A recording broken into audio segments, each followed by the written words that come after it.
welcome. This is your host, Sister Naira Muhammad. You are now listening to Heal on Purpose podcast, produced by Repair of the Black Family. I'm extremely happy to be with you today, where we are going to intentionally eradicate generational traumas, dramas, limiting beliefs, and self-sabotaging behavior patterns. I am so excited to interview my guest today. I am going to ask you right now to get a pen and a piece of paper and prepare to stay to the end of this segment. So today I have with me founder and CEO Angela Z. Davis, knows firsthand how to survive abuse. She has moved from victim to victor and founded her women's empowerment group, Boss Girls Belief, where she teaches young girls and women what rights one has in relationship. She educates on what an unhealthy relationship looks like, self-confidence and self-esteem, self-worth, and what personality traits to strategically avoid controlling personality styles and put one's life back in order after abusive relationship. In addition, she's a daughter, a mother, sister, good friend, motivational speaker, author of her first personal development workbook, Believe in Yourself. She she is an online course creator, domestic violence recovery, and most importantly, a Christian woman who stands on biblical principles to empower and educate young girls and women on how to really own their power. Angela knows that with belief comes change, which ultimately leads to empowerment. I am truly excited today, dear family, to introduce to you and present to others our dear guest, Angela. Angela, welcome to Heal on Purpose. Yay! Good morning, Naira. Thank you so much for having me. Yes, my beautiful sister. It is so exciting to have you to discuss a topic that is, it's needed and wanted, right? We're living in a society today where abuse is the order of the day. And one of the things that I came to find out is during the pandemic, we found more women and men being abused because of the close quarters. So today, as we address these hot topics or this hot topic, I would like for you to tell the listening audience who you are. Now, I know I gave your bio, but tell us from your perspective, just your everyday life to life, go to go go. Who are you, Sister Angela? Yes, well, welcome. Hello, everyone. I am so honored to be here. Thank you so much, Sister Naira, for even inviting me to be on this podcast. I'm so grateful for that, too. Yes, you heard a little bit in my bio, too. I'm originally from Columbus, Ohio. Had raised with a traditional family. I had my mom and dad was there. They were married for 55 years. And I have two older brothers. We did traditional things. My parents were definitely big on education because they were both teachers. They put all three of their children through college. And we had a traditional family. We went to church every week and we had dinner every night together as a family, which is really important too. And so just really, really stressed education. I was in a lot of extracurricular activities in high school. I was in a marching band, tennis, played basketball, varsity captain, that type of thing too. So I went off to college at NCCU, North Carolina Central University. Go Eagles! Graduate of 92. Yes, Historically Black College and University. So glad to be there. I had a great experience there too. And so just, have boyfriends and whatnot too throughout college too. And just the image that I always imagined, finding my boyfriend in college and getting married and having 6 kids and just being married happily ever after. But it kind of didn't work out like that. So, but just really, really blessed to be here too. But like I said, I'm definitely a sister, a mother, a daughter, a good friend, a Christian woman, truly a domestic violence recovery, but am also your domestic violence recovery strategist. Wow. So I definitely like to. Yes. So I do traditional things. So I'm sorry. Go ahead. No. Sis, I don't want to cut your communication. Yes, ma'am. It is so. One of the things that I just heard you say is, it just didn't work out that way, and I'm sure we all have that. I don't know about you, but I'm gonna say it like this, that Cinderella story, right? Yeah. I had that Cinderella story coming up in where I married my high school sweetheart and at that time, and it just didn't end up. And so as you are going to share with my listening audience today, um, I too can relate to domestic violence. Growing up in a home where domestic violence was very prevalent, and then in my younger years, also experiencing domestic violence myself. And I typically believe that we attract what we see, right? Coming up, if you've seen it nine times in the home, 9 times out of 10, you're going to be a victim of it. So, with that being said, we are going to, family, as you're listening to the podcast, we're definitely going to talk about some sensitive topics, but we want you to know that we are going to lead this podcast with solutions. So if you are one that's listening and you can relate, you have experience, or even you know someone that has gone through it or is going through it, just rest assured today you will have suggested solutions on what to do, how to do it, and move through it. So, Sister Angela, with that being said, your story, when I heard it, it interested me. So give me in the audience, what's your victim to Victoria story? Well, my first husband, because I've been married twice. My Mhm. first husband I met in church.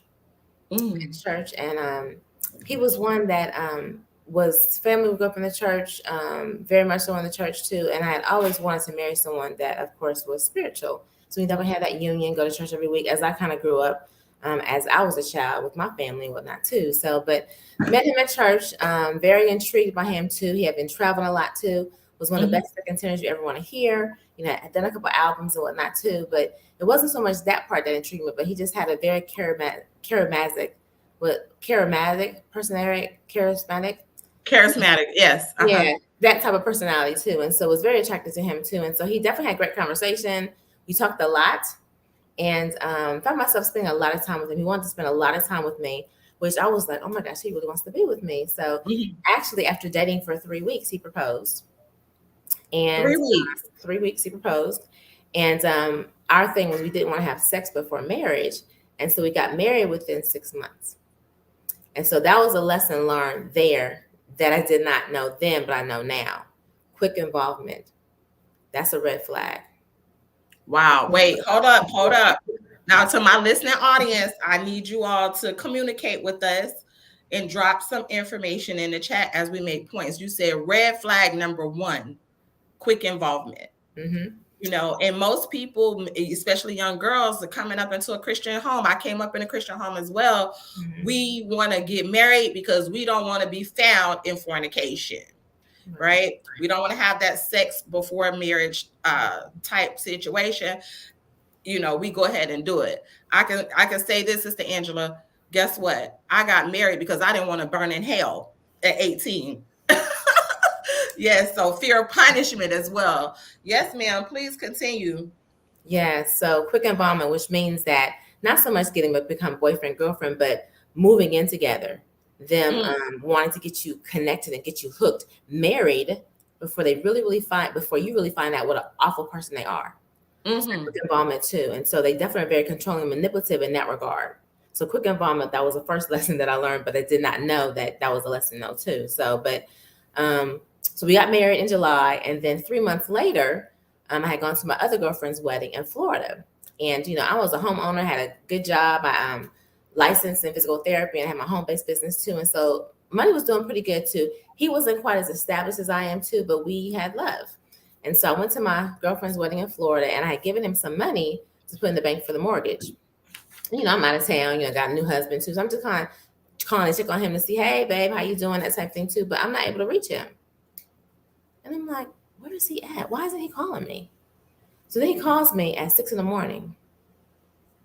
And it's like, the guy that I took home last night, I think he took the money. He took the money for the mortgage. And so I've been trying to find him all night and trying to look for the money. Haven't been able to find it.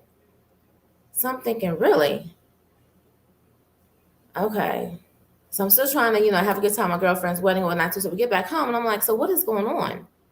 So where's the money? Did you ever find the money? So that became an issue. And so he confessed to me a couple of days later that he had a drug issue.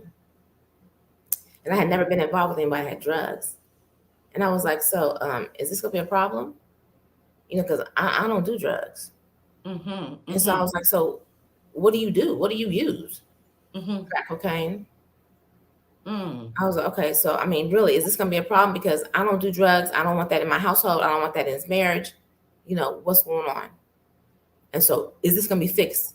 I mean, is this going to be eradicated? No, baby, it's okay. It's okay. So really what happened every couple of months with the drug use became every couple weeks. Every couple of weeks became every couple of days, and then became a daily thing. So he was a functional addict. He went to work every day, but would not bring home a paycheck because he used it on drugs. So that's the financial and emotional abuse right there. So I'm having to negotiate to get some money to pay some bills. So wait a minute. So let me I gotta ask this question, because I seen that, right? I experienced that in my home where, my father was on drugs. He was on crack cocaine, and he was a whole totally different person when he wasn't on drugs, right? I mean, he was that ideal guy. He was the nurturer for us, for the children. I can't speak from my mother's perspective, but what I did see in my mother, through the abuse, is that she loved him. Through the addictions, because my mom was never on crack, that there was a real love. Can you say that even though you knew these things, you was able to see these things and you experienced it, was it love that kept you connected, not only to the abuse, but to him? Honestly, it was love, but it was more so commitment and my honor to God, as far as, till death do us part type thing. My parents, I saw commitment through them. I saw work ethic. I saw family values. My father actually loved to play the numbers. Loved to play the numbers. He was a math teacher, and he just always knew that there was some formula to win the lottery. He knew it was a formula to win the lottery. So he spent a lot of long nights, a lot of money on the numbers. But not really realizing that my father had an addiction for playing the numbers, which caused a big wedge between my mom and him. And so here I am growing up, find myself being attracted to someone, did not know he did drugs, but, because of the commitment, seeing my mom stay, still working through that, that's what I did. And so, and that goes back to, sis, we model what we see. Exactly. And so you seen commitment, you desired to make a commitment. Right.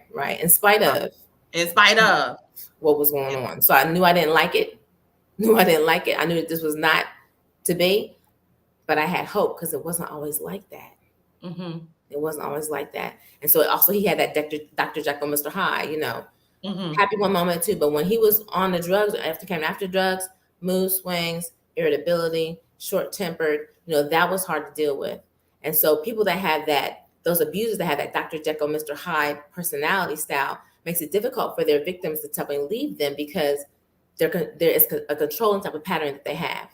Controlling type of pattern that they have too. And it makes it so unpredictable. They're like, okay, they stay stuck on hope. Like, okay, well, it's not always like this, but it could get better. So you get stuck on hope for sure. And so, then it gets. Hold on.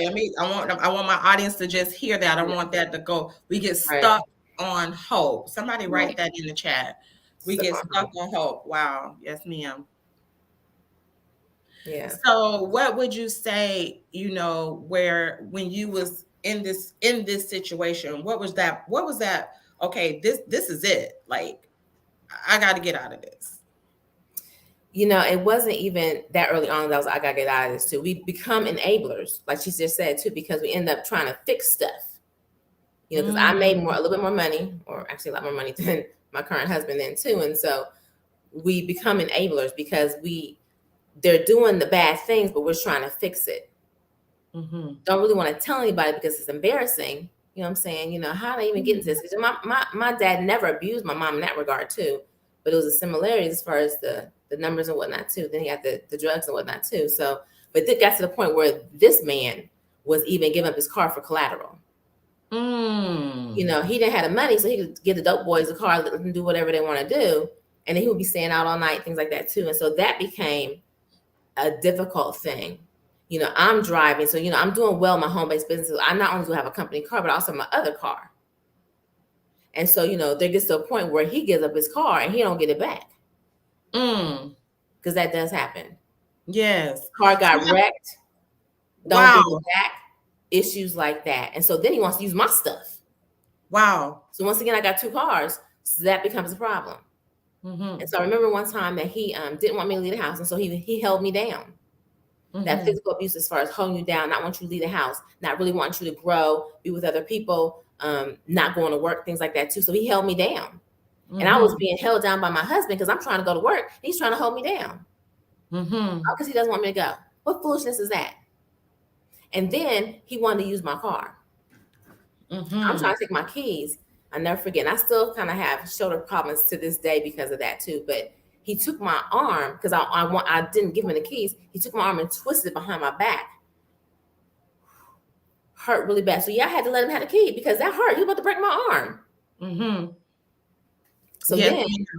So let me ask you this: give us some indicators. Like, how do we know that we really trying to fix it, or are we just moving accordingly to what we think is that wife responsibility because it's still my husband, or that boyfriend, you know, this is my boyfriend, we live together, and I know he got these problems, and I'm doing everything out of that love, what I feel is love, so I'm gonna try to fix this. Because like you said, one of the key points that I heard you say is I was embarrassed, so I gotta fix this. One, maybe because of what other people are going to say, and truth is I'm committed to this relationship, or Right. I love this person, so I don't just want to leave. Like, some of us, we may go through that, right? I just don't want to leave this person sick because we got that "to death do us part." What does that look like? Like, what is, from your vantage point, your viewpoint, and your experience,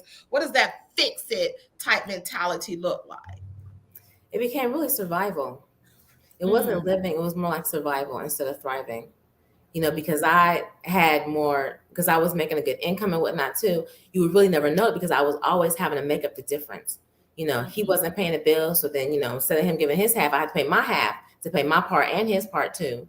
You know, he's giving up the car for collateral, wanting to use my car, you know, just a lot of issues not being functional in that situation too, and just really just surviving. And so it's a lot of you lose yourself and you stop loving yourself because you're trying to fix the situation, and you're not putting yourself first. You're trying to fix the situation by either giving the money to pay the bills, or, you know, just still trying to do things right because you're thinking, okay, maybe if I do this, then maybe he won't do that. But it's not even about that. That drug thing is so much greater than anything else. It takes precedence over babies, family. It don't even matter. It truly takes precedence. And so it doesn't even matter about that part too. And so trying to fix it by just trying to stay there and put the fires out, put the drama down, but then you end up losing yourself because you're not loving yourself. You're trying to fix the situation over this, and it's just not working. It's just not working out. And so it never does get better. It actually gets worse. Wow. So it gets worse. And so enabling behavior, absolutely too. And so we don't mean to be enablers, but trying to fix it and maintain stuff, we end up being enablers. And then I'll never forget the one big lesson I learned too was that, you know, 2 things. You know, I had even gone up into a crack house. Now I'm licensed in healthcare. And so, you know, if I do anything like that too, I can completely lose my license. I'll be on the blacklist, if you will. But, you know, I remember one time I had gone up to a crack house because, you know, he's like, and I knew where it was at. So I went up in there too, and it was like something you see in the movies.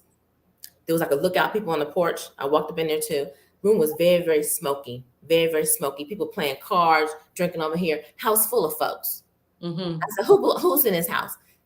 I was asking for my husband. I said, tell him to bring his behind down here, but I use something else too. And say, you know, who's running this house? You know, I'm trying to fix it. I'm walking up in a crack house. Craziness. Never forget, a guy comes down in a Pepto-Bismol 3-piece suit. Hat, jacket, vest, pants, Even had on pink gaiters. What? I cussed that man out. You destroying lives. God was with me, y'all. Wow. I'm telling you. You Wow. destroying lives.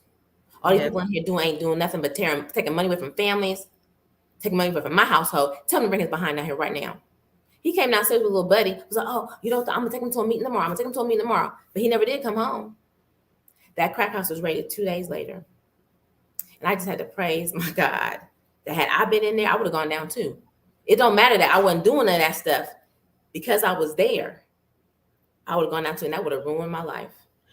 So you possessed a certain level of courage to try to fix this situation. Family, put that in the chat that we have to be courageous, to do what we do when we see these behaviors or we experience them. So let me ask you this question, my beautiful sister.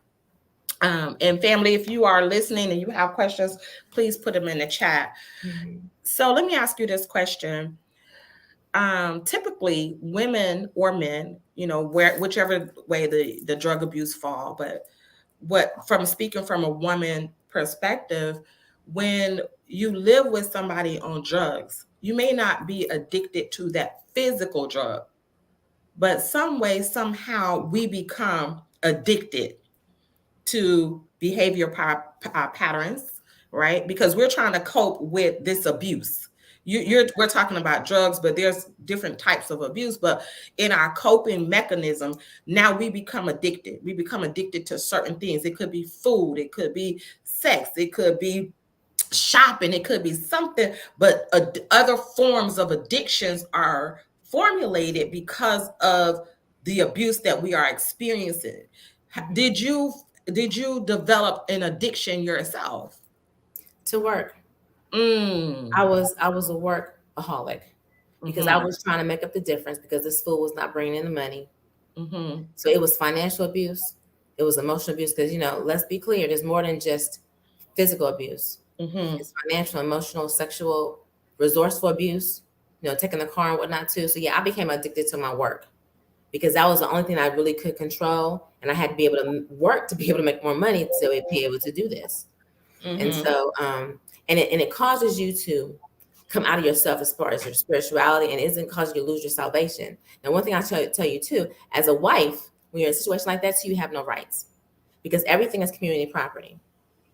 So right. I'll tell you a story. Everything's community property. So I couldn't go to the police or went to the police telling them that my husband gave the dope boys a car for drugs. I need you to get it back. Well, right. Sorry, ma'am, but that's community property. So he can kind of do what he wants to do with the car. Right. So then in order to get, so at this point, he's using my car. Right. Because his car went away. So in order to get my car back, I have to come out my salvation and lie. Wow. Oh, I went to the grocery store and I left my car running, ran in right quick, came back out and it was gone. Make a police report. Only then would they look for my car. Wow. Yes. Too many times have I been on a stakeout. I mean, I had 2 cars. Drive my one car. I'm driving down the street. I see dope boys passing in my vehicle down the street. What sort of, can you just imagine the craziness and the things I'm going through? Can't stay focused on what I got to do because I got this drama going on. Well, I'm sure it was I'm definitely sure it was distracting. Absolutely. I said, I had a home in my first marriage. I experienced domestic violence, right? And, out of my love, my desire, to make it work, because I always wanted that Cosby Show type family. That's what we grew up as seeing, the model home. And so in my mind, there was this fantasy. It was this perfect life.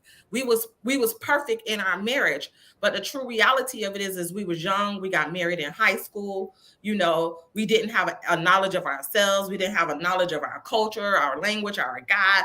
We just didn't know what a healthy relationship looked like. I came from a background. He came from a background. And here we are. We're 18, 19 years old. We already have a baby. We trying to work. Bills are accumulated. Friends are involved. And we just didn't know how to handle the stress of being married. So when things would blow up, we would get into a physical fight.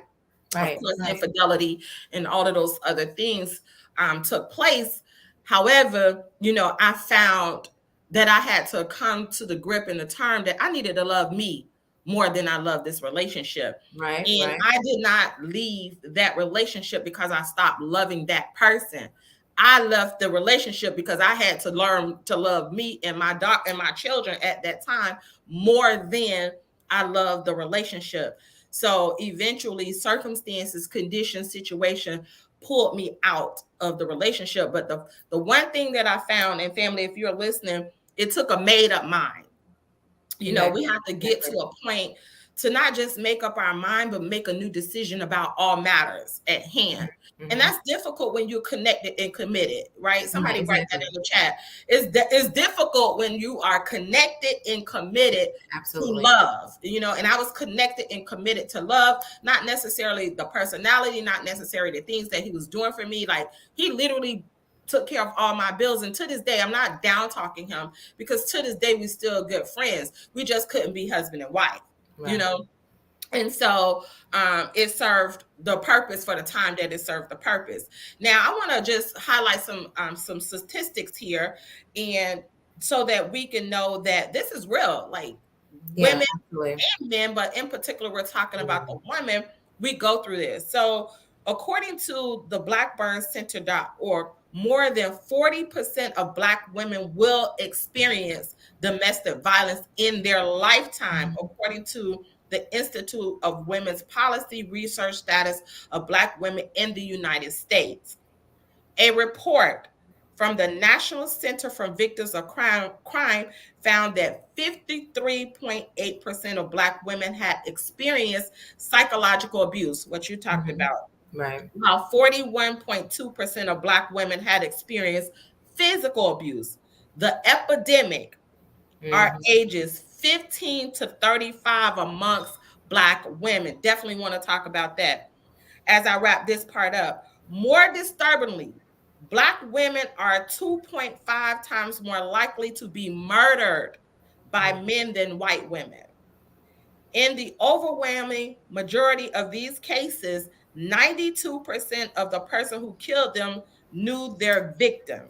56% of these homicides were committed by a current or former intimate partner. Nearly 92% of these killings were interracial, which means that they were committed by a Black man against a Black woman. All I'm going to say now, for everybody that's listening, put wow, wow, wow, and wow in the chat. What do you say about this, Sister Angela? Those statistics are very, very real, and it's astonishing. And so one thing that I learned about myself, in particular during this whole process, is that I was a people pleaser. I learned I was a people pleaser. I didn't want him to get mad at me. I'm just trying to make things right. I was a people pleaser. Also, too, that I did not speak up and stand up early enough to when I saw things going bad. Did not do that. Did not do that. And so I'm telling my sisters now, too, that when you are in a relationship, in any sort of interpersonal relationship too, if you see something that you cannot tolerate for the rest of your life, don't tolerate it. Don't tolerate it, because it will take you down. My life was trolling down the toilet fast, because I was a people pleaser, because I did not stand up and speak up when I saw things that were not right, and say, though, I'm not dealing with this. Commitment or not, I was not strong enough to do that. And so even with this whole car thing, got to the point even with the salvation, I got to the point where after a while I'm thinking, okay, the insurance is not going to cover me for my vehicles. So once again, I told a really, really big lie, which is a huge lesson. When I went to make the police report, I told them I had been robbed at gunpoint. Wow. Yes, that's how it takes you all out your mind and don't do the right thing. I told them I had been robbed at gunpoint. So that was a huge mistake. Huge mistake, because for one, first off, I told a big lie. Secondly, they found them dudes in 20 minutes. So I'll never forget, this is the day. Now just imagine this. I'm dressed up, because I'm a businesswoman, right? I'm dressed up. I got a purple velvet long skirt, got on boots, got on a button-up shirt to go with it too. So I made this police report. And so then the sergeant calls me like 20 minutes, like, we found your vehicle. We found the assailants in the vehicle. I need you to identify them. I can see that there's still some trauma there. That's Yeah, still some trauma, right? We go through it, but we gotta absolutely. also heal through it. And I see that. Yes. Let me ask you this question, and I what I want to say, family, we gotta know how to go through something, but also heal through it, Right. right? And so let me ask you this, Sister Angela. The epidemic says 15 from 15 to 35. What words can you say to our young girls right now that may feel, it may feel like, hey, this, because he loves me, this is why this is happening. A lot of times too, we think, oh, he wants to spend all his time with me. He wants to, be with me all the time. He's calling me all the time. Oh, he wants to be with me. He's all about me. You know what? No, that's a red flag. That's a controlling, manipulative personality style. That's what that is. Wait, When say he that doesn't one want more you, time. That is it's a what? controlling, manipulative personality style. Okay, When he wants you to spend all his time, your time with him. He don't want you to be around family and friends. He's calling you all the time. That's controlling. I remember he would call me all the time on break, at work, all the time, because he wants to keep up with me to find out what's going on.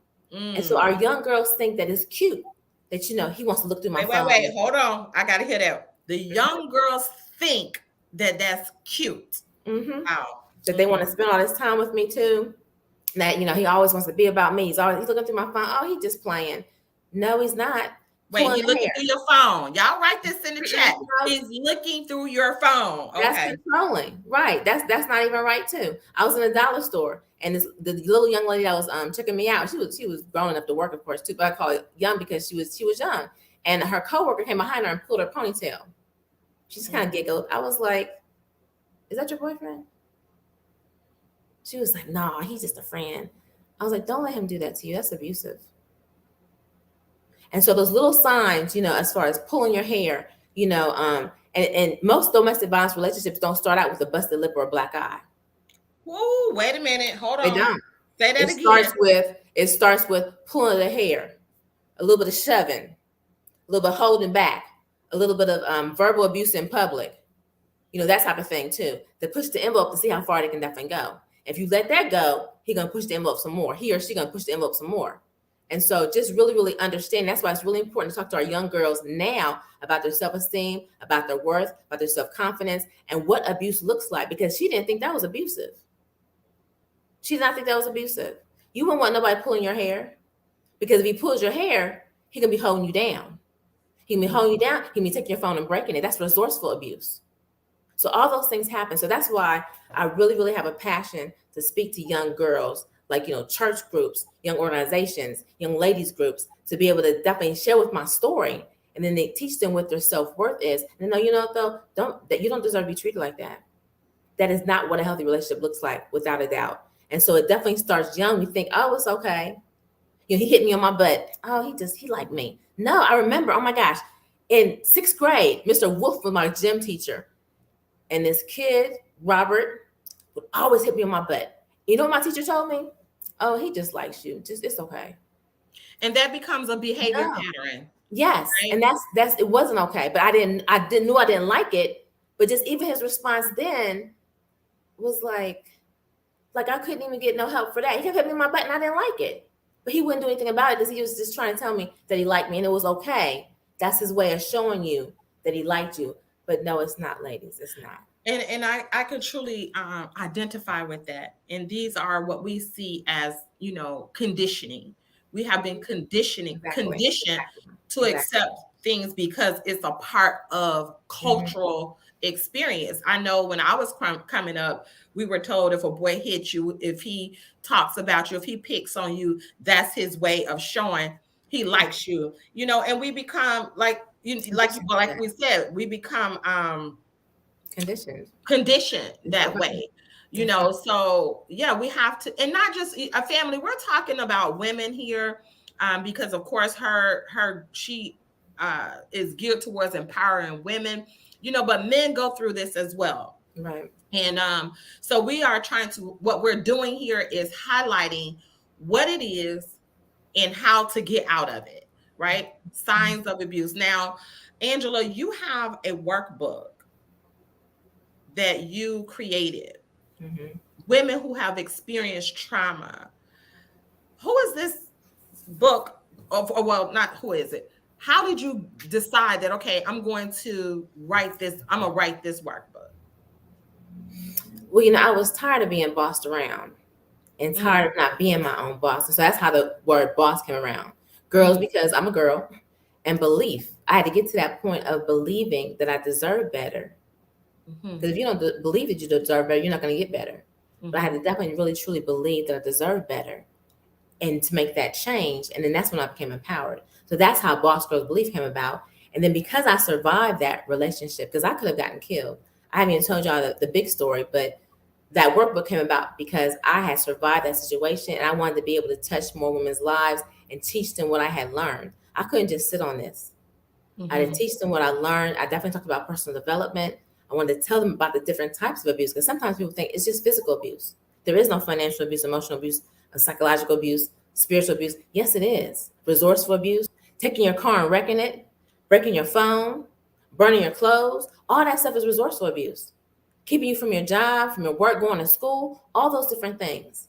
And so I wanted to educate women and young girls about this through my experience. And so that's how my workbook came about. So I just started writing down things that I had learned. I didn't know about the different types of abuse. So I started putting that in there too. What makes me happy? When I got out of that, I had gotten a challenge to write down 10 things that made me happy. It took me an hour, Naira, to write down what made me happy. Because I couldn't think of anything, because I had been so wrapped up with putting the fires out and taking care of everybody else. In this situation here, I had lost myself in the process and didn't know what made me happy. Wait a minute. Hold on. I'm receiving everything that you're saying, and I hope and pray that my audience is receiving it as well. You are so correct. We don't. When you go through something like that, you forget or you suppress what happiness looks like for you. And so you're surviving. All you're doing is surviving. You're surviving because every day is different. Nothing's ever the same. It's always some sort of drama. So yeah. So as you wrote this book, and we definitely want to highlight the book. We're going to put the book up on the screen. What did you do to determine that you had got to that healed point or the healing aspect of your life that now I'm at a position I can put this in a book? I hadn't totally healed at that point too, but I had to physically get out of that situation too. And the only way that I was able to get out of that situation is I had to have a secret escape plan. Literally. I took his tail to work and did not go and pick him up. But also too, because I'm a people pleaser and I knew that this is what I had to do. At the same time too, I'm trying to cushion things too. I did on a payday. I got him a little motel room right down the street from his job with a key. Took his bag of clothes, a letter, and a hotel key to his job and left it. A secret plan. Secret escape plan, because I was his bread and butter. He wasn't leaving. And unless I made his decision to say, you know what, though, I'm done with this. I have got to get out of this because I'm going to die. I was already dying financially. I was dying emotionally. I was dying spiritually. The next thing was going to be a physical death. I said, I'm not ready to die. So I have got to get out of this. And the only way I could definitely do it was a secret escape plan. So I did that, changed the locks, spent time at my girlfriend's house. I had planned to be there for like a week. However, once again, I learned as a wife, you don't have any rights. You don't have rights, because even though I did that, changed the locks, because he was my husband and he had his address on the driver's license, he had all rights and authority to bust into that house and go back home. So I'm at the hairdresser. My phone's vibrating down my feet. I pick it up and I see 99999. I'm like, what in the world?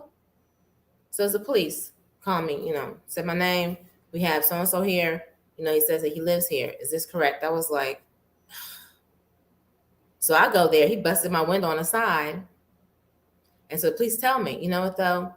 You need to get a protection order and you need to go somewhere tonight to stay home, but you all need to separate yourself too. So if there's anything you want to take out this house now, take it out. But you all need to get some sort of legal help for this too. So you was able to get out. Now, let me ask you this question. What will the readers get from out of this book? They will definitely learn from one of the different types of abuse in this relationship too. There are scenarios in this book that kind of like what I talked about too, male female relationships, even some, have to make it relevant for this day, some make it relevant for the day too. And there's scenarios in the book too that identifies the different type of relationships and type of abuse that's happening in the relationship with the scenario. And so they can definitely be able to read the different types of abuse, read the scenario, and see if they can definitely identify which type of abuse is going on in the scenario. They will learn about their personal development as far as what makes them happy. They need to write that down. And then also it helps them to be able to dream again, because when we're in those situations too, we stop dreaming. We completely stop dreaming. We're like, okay, I don't even know what I want. So then you talk about what you want 6 months from now. What do you want a year from now? Where do you want to be 5 years from now? So that's wow. Let's leave that up for a second, because I definitely want those who can get the book to get the book. Now you say the book is on Amazon, correct? It is, and it's also on my website, www.bossgirlsbelief.com. We're gonna put that on my website. Yeah, it's on my website and on Amazon as well. Okay, good. So let me ask you, what did you learn about yourself becoming an author? Well, I learned that, for one, I was a people pleaser, and that I did not stand up and speak up soon enough. Mm-hmm. And I also learned that even in the midst of that, I was a pretty tough cookie. Because even though it bent me quite a bit, it did not break me. And I learned that my connection with my higher power was so important to be able to see me through that. And then just surrounding yourself with a positive circle of influence, with people that believed in you, that had the resources to be able to say, though, and just to be there, not so much to judge you, but just to love you in the midst of. Because, even before I got married, I used to think, if I'm in a domestic violence relationship, I'm out. First time he hit me, I'm out. He do X, Y, and Z, I'm out. But you know what, though? When you're actually in that situation, it's a little bit different. It's not quite that easy to say I'm out. Yes, ma'am. It's really key to, and I love what you said, to be able to get out and have a support system. And one of the things that I've come to find, and I use this terminology a lot, especially when it deals with women, is find your community, a sisterhood. Because a sisterhood is your medicine, right? Other women become your medicine, and you always want to strive to be in a like-minded community where people are striving to do what you see yourself as your future self, right? Right. Yeah. Right. You want to be in a collaborative community. You want to have relationship capitals. It's okay to be amongst a group of people that is a little bit higher than you, right? Because water does seek its own level. So you want to be in a community, a healthy community, groups, women's, whatever it is for you, men, groups, brotherhoods, sisterhoods, of people that striving to do the same thing that you see yourself in now, maybe not now, but your future self. So it gives you aim and purpose. And so this is how Heal on Purpose came about, is because not only am I healing from different aspects of life, like you said, financially, spiritually, emotionally, all of these things, but I desire to build a community where people are we got to be intentional about our healing today. Somebody write that in the chat, right? You have to be very intentional. And for those who listening to the podcast, I want you to write it down on a piece of paper. We have to be intentional about our healing. And so as we continue on, and I know we only have a few more moments, tell us about your course creator, right? So tell us, like, if one have experienced abuse, they're going through this, what would they get coming to see Angela? Well, you'll definitely get a candid story. You'll definitely get a Christian woman to definitely guide you through things, your pain, your hurt that you're going through as well too. I knew that I wanted to be able to reach more than just who I could touch. I want to be able to reach more people that I did not know. That's why I wanted to write the workbook. That's why I formed my Facebook group, Women Supporting Women Who've Experienced Emotional Trauma, as like a little living room, posting positive things too, giving feedback and whatnot too, just sharing things with women too, because you need a community of women to be able to connect with and be able to help them through different dramas and different support systems. It's not just even so much domestic violence, but it could be the death of a loved one. We're in a pandemic. And many of us has lost people in this midst of this pandemic. And we've Mm-hmm. had children that have been acting out because of this pandemic, not being able to interact with their friends and just having some other issues. And then some of it is genetic and some of it is things that they've just been because of the situation. And so we've had some traumas with that too. So that's why I wanted to find that group, form that group to be able to do that. And with even that, I said, I've got to get bigger with this thing too. And so it was on my heart to write an online course. And this online course is called Taking Back My Life, Mm-hmm. How to Reclaim Your Life After an Abusive and Emotionally Traumatic Relationship. Wow. And so with that online course, you'll definitely get 10 modules. It'll talk about the types of abuse, talk about the different red flags. It'll give you activities and projects to do, and even give you a quiz at the end of each module to reiterate your learning of your understanding and learning of what you learned about that situation too. And just helps you dream again. It talks about future things too, to be able to get some personal development. The workbook and the online course is more about personal development and then educating one on what to look for, then definitely continue to focus forward for sure. Because a lot of times we might physically get out of that situation, but then because of mentally and emotionally, spiritually, we're still connected. And so, I did not take time to heal initially from that situation, because when he broke into my house that time, when I definitely changed the locks, that's why I'm saying, because I changed the locks and didn't get a civil protection order, that didn't do any good because he still had rights to come back in there. And so with that being said, it was like, okay, I had to get a civil protection order. So CPO. Okay, hold on. I don't want the audience to miss this, because I like to lead the show with action steps. Okay. Yes. You're giving so many jewels, right? And this show is moving fast. So I definitely want to hit key points. Okay. 3 action steps, right? To get out of a domestic violence situation. 1, you say get a protection order. You need a civil protection order too. Okay, write that in the chat, whoever's listening. Okay. You can't change the locks if you're married, because they can just burst into the house and it'll just be for naught. And so you want to get a civil protection order to protect that person so they can't come within 500 feet of you. But you've got to be able to maintain that order. You've got to obey it. You got to obey it. That's another thing, getting these protection orders because we upset, and then next thing you know, you're laying in the bed with the man or the woman. No. Somebody said with Sister Naira, no. That's not the thing to do, because these protection orders become null and void. People don't take them serious because, in the moment we upset, but then we go back to the matter. Okay. So 1, get a protection order. 2, what is your next advice? What I also did was I removed myself from any physical, interpersonal stuff with them, and also the financial part. So, there was no more sex. There was no more kissing, because we as women, we do things differently as far as sex considered in addition to men. Not in addition to, but men have a different outlook on sex. Women have a different outlook on sex. It's 2 different things. And so the sex part for us keeps us connected. You got to cut that cord. Got to cut Put that in the chat, y'all. We got to cut the cord. You got to cut that cord. You can't be doing all that. Can't be doing all that too. And then in addition to that too, getting yourself and separating your finances. You got to separate your finances too, because they can be very vindictive. When you're definitely trying to transition out, you need to have your monies. You need to have your money to be able to do some things too. And so you definitely want to be able to do that as well. And then just know what your next step is. Is the house that you're in, is it yours?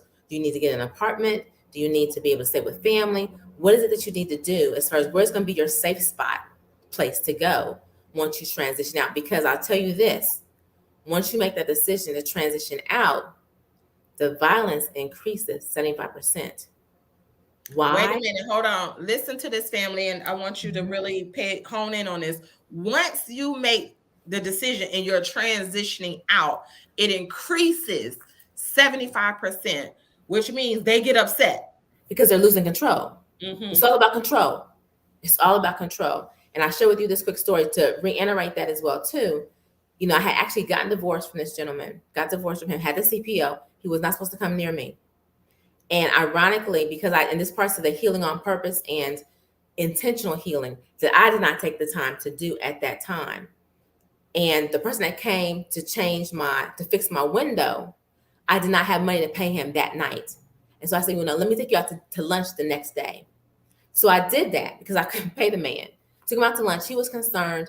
We ended up talking every day. He was very concerned, that type of thing too. So even though I had definitely was in the process of getting a divorce, I had just gotten divorced. This person had changed my windows, and I found myself in another relationship very quickly, not intentionally, but just because he was very caring. He was concerned about my situation and whatnot too, but not knowing that it was the same type of person. He was on drugs too, but I did not know that. So because I did not heal on purpose and take that time for me and recognize what I needed to know and say, okay, thank you so much for your care and concern, but I need some time for me. Because I did not do that, I found myself in another relationship very quickly afterwards.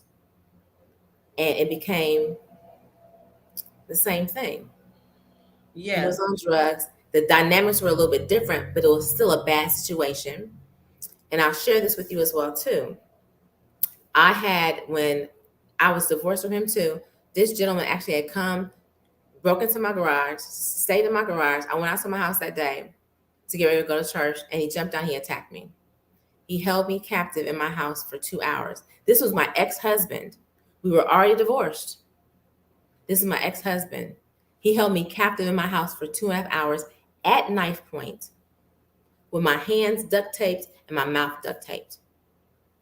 Wow. This was after we were married, because he had lost control. And so that violence increased quite a bit. Even though I was divorced from him, the violence increased quite a bit because he had lost control and he wanted to get control back. Wow. Thank you, Angela. I know we are running out of time here, and I am so grateful for your expertise. I'm grateful for your vulnerability, because stories save lives. Yes. And what your transparency, your desire to help women, your desire to help victims to come from victims to victoriousness, whether we are personally are experiencing it, have we experienced it before, or we know somebody. You've given us action items to get out. You've given us resources to continue to follow up and follow through. I have 3 principles that I live by: faith, focus, and follow through. Yes. That's what it's going to take to truly heal on purpose from my viewpoint. I have a quote, original quote from myself. The truth will set you free as long as you are not in love with the lie or the liar. Yes. Family, brothers, sisters, no matter who you are, regardless to race, class, creed, or in color, it's going to be you telling yourself the truth. We have to get to that point where we say, I'm sick and tired of being sick and tired of lying to myself. And that takes courage. And so today I'll leave you with this. There's something special within you. No matter what you go through, you have to remember, in your toughest times, it's something special. When the things are going good, we don't think about what we can do. It's in those rough times that you got to have enough, what I say, words, spiritual, your spiritual bank has to be full, and that takes every day for you showing up for you. Exactly. So Angela, with that being said, definitely I want to thank you again. Family, you can support our Heal on Purpose podcast. The Cash App is Repair Black Family, or PayPal me at Heal on Purpose 1. Somebody asked, how can I support your program? If you're listening live on Facebook on our Repair the Black Family, you can give us stars. We are striving to bring forth content that will, on the podcast, on the live Facebook, every week, to help eradicate generational traumas, generational dramas, generational limiting beliefs, self-sabotage, and behavior patterns that we can now show up to heal on purpose and create that future self. Absolutely. So I'm going to give a couple of announcements. We do have the Egypt trip that's coming up September 18th through the 25th. If you desire to take yourself into a whole nother round to be activated on the next level, September 18th through the 25th, we have 10 spots available. We still have a payment plan. You can be here. Okay, Ignition, the Egypt experience. And last but not least, as I get ready to lock this down. Can I say something right quick too before you do that? Absolutely. I've always told one of my quotes is, it's so much better to raise a child in no relationship than an unhealthy one. Say that one more time, sis. I need you to say it one more time. It is so much better to raise a child in no relationship than an unhealthy one. Ooh. And so many women are out here, they stay because they're, I don't want them to be in not have a father around or not be in a 2-parent home. No. It's okay. Because what happens is, like we talked about earlier, children live what they learn. They live what they learn. And so I want to be able to connect with you. You can definitely reach out to me. She put my website in the broadcast, www.bossgirlsbelieve. If you are a part of an organization that has some young girls that, you would love for me to connect with and talk with, please, in the contact part too, put your name, your address, your email in there too, your phone number, so we can definitely connect. If you want to even have a discovery session with me, share with me about what's going on too. Visit my website, connect with me too, sign up for a discovery session too. I am so glad to be able to help and touch someone's life, because the life that we save may be that of your very own, or someone that you truly, truly do know. So it's all about saving lives. So I pray that, this has been a beneficial and a blessing to someone that you need. And it's been, it can definitely help save your life and that of someone else that you might know. So thank you so much, Sister Nair, for having me. I'm so excited. A blessing too. I'm so excited. And thank you. And family, we need more women like Angela on the front lines. So definitely take her up, reach out to her, and let's keep healing on purpose. And last but not least, put the book up. We're going to talk about getting this healing bomb. Repair of the Black Family Anthology. Yes. This book has 33 powerful authors with 99 suggested solutions. It is a stable datum for the home. All right. It is my goal and my desire to have this book in every home in America, in particular, the Black home. Okay. And abroad. It's a coffee table book. So if you have not gotten your book, go to my website at www.repairtheblackfamily.com or go to Amazon and let's get the book. Angela, we are going to close down. I thank you so very much. I thank the listening audience. This show will be live on the podcast in about 15 to 20 minutes. We'll send you the link. We thank you so much. We love you all. Thank you. Heal on purpose. Yes. Peace.